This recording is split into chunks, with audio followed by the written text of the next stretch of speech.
Hey everyone, welcome back to another episode. In today's episode, I'm going to walk you through the steps on how you can delete your Roblox account. In order to delete your Roblox account, first thing first, make sure that you're logged into your account. And after you're logged into your account, click on this gear icon located in the upper right hand side corner. From the drop down menu, go to settings. And it's going to take you to the settings page. On this page, you'll be able to see a lot of information, but there is no such direct method to delete your account. So if you scroll down a bit, if you explore all of these information, you'll not be able to find anything related to deleting your account. So unfortunately, you'll not be able to delete your account from the main home page. What you need to do is you need to open up a new tab and then visit a support team. So for that, you need to type .roblox.support.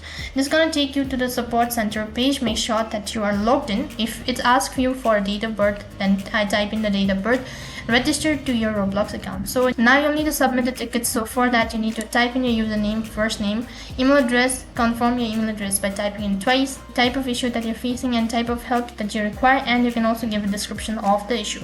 So click on the submit button. As soon as you've done that, the request will be submitted, and all you have to do is wait patiently until you get further notified. In this way, you can delete your Roblox account. That is all for this video.